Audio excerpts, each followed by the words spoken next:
Okay, so we want to get into the interpretation of area. Okay, I hope to fix that before I put the video on, but let the whole world see.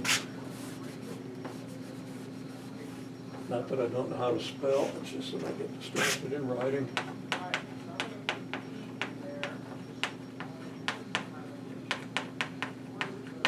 Interpretation of the area, right? Well, the area is the average graph altitude multiplied by its width, right?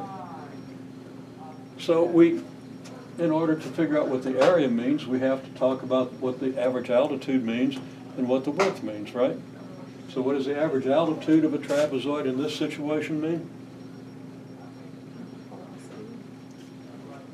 Okay, and it would be the average velocity.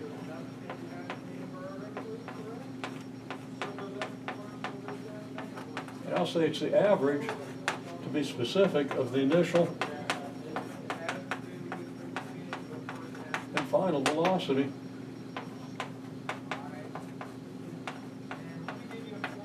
on the interval. Okay?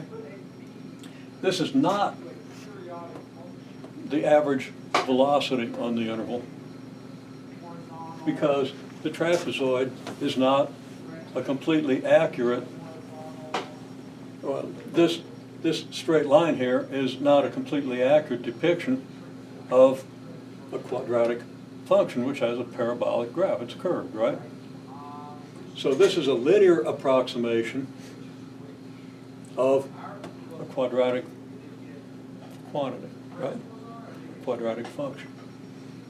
So we can't say that this is the average velocity in the interval. It's the average of the initial and final velocities in the interval. It's a trapezoidal approximation of the average velocity, okay?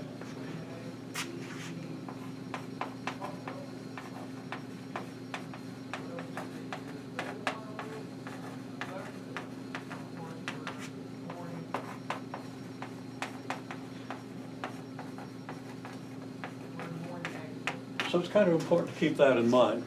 We're not getting an accurate average velocity.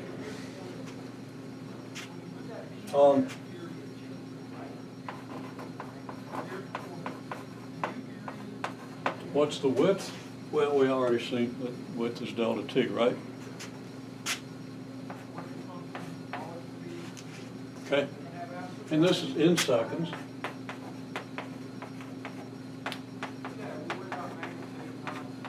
And this is in centimeters per second, right? Okay, so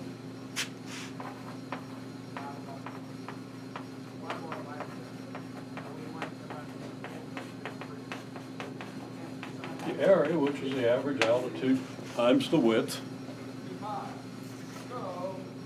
represents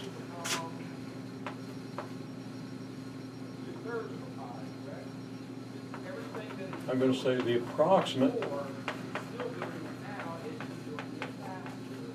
average velocity. Why do I say approximate average velocity? Well, maybe because I've got irrational quantities here and I've got to round them off, but that's not the case here. So we'd have round off approximations, but that's not what I'm talking about. What am I talking about? About the fact that this is only a trapezoidal approximation.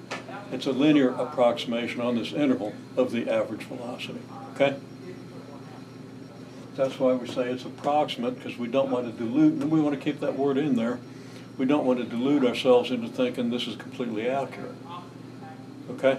And it's easy to lose track of that, especially when you're first trying to sort all this out. So you want to keep reminding yourself that you're approximating when you do this. Okay?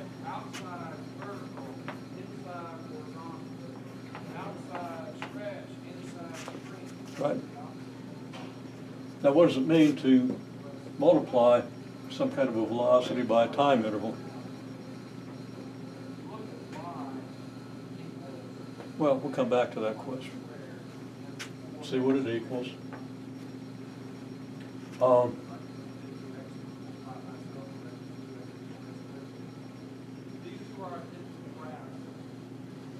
In the case of the first trapezoid, then that would be what?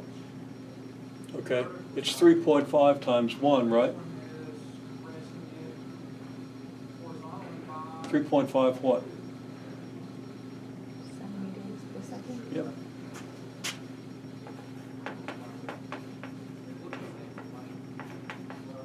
Times 1 what? 1 second. Then what's your product? 3.5 centimeters? Yeah. Because centimeters divided by seconds multiplied by seconds gives you centimeters. Why should this result come out in centimeters? And what does it mean? What does 3.5 centimeters mean in this context?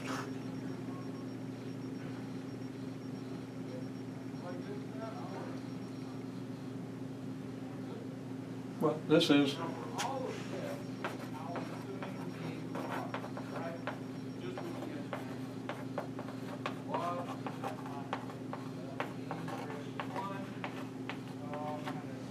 how far the object would move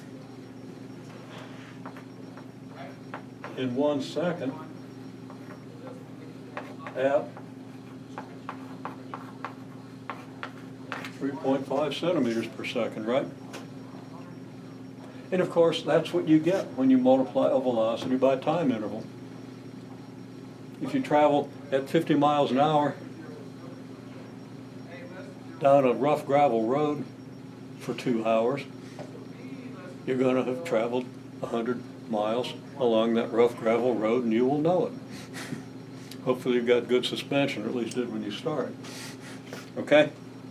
Now, if you know the speed and the time, or the velocity and the time. Difference between velocity and speed is that velocity can be positive or negative. Like we can go up the interstate or down the interstate. Okay? If we're going this way on nearby interstate, then our mileposts will be decreasing, right? The numbers in the mileposts will be decreasing. So we'll be going in a negative direction according to the positive direction of those mileposts. Okay? So we could be going at negative 60 miles an hour or positive 60 miles an hour. Of course, you travel 60 miles an hour on the interstate, you get run off.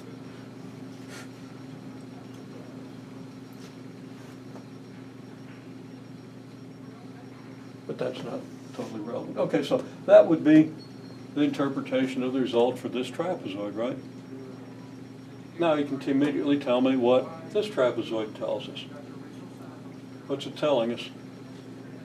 The exact same thing. I'm sorry? The exact same thing. Just Somebody's making noise. just the same thing, but Okay, I mean specifically, what are the numbers? What happened here? Not putting you on the spot, you know. But think it through, and if you can tell me, go ahead.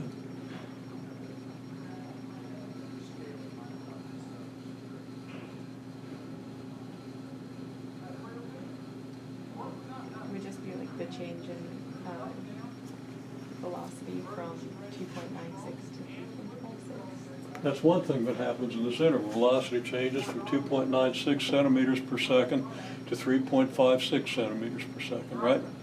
What else can you tell me?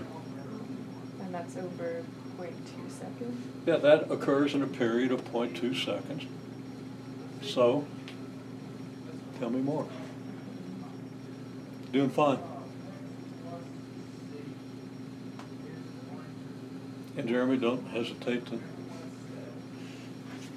break in. Just because Kathleen started the conversation doesn't mean you can't interject, okay?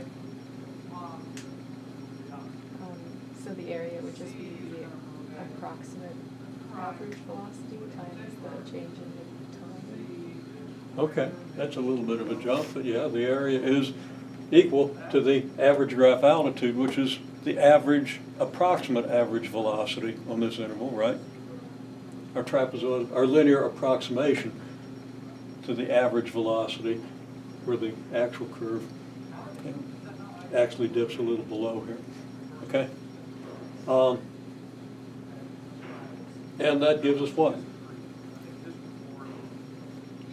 Well, I'll complete it for you because you could, okay? So, you know, what we could say, the whole story of this trapezoid is that in the 0.2 second interval between the 1.4 and 1.6 second clock times, the velocity changes from 2.96 centimeters per second to 3.56 centimeters per second.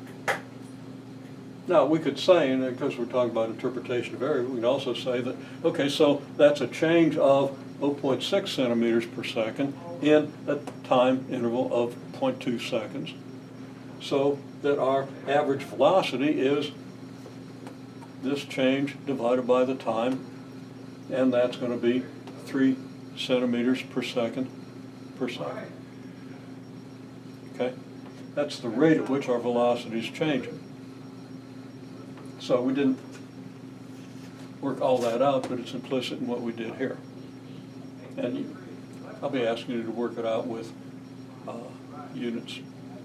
And then addressing the area, these two velocities give us, again, our approximate average velocity, which we multiply by the 0.2 second time interval to get 0.652 centimeters. Okay? So that's how far we moved. And we want to be able to tell that entire story about every trapezoid for any situation. Okay?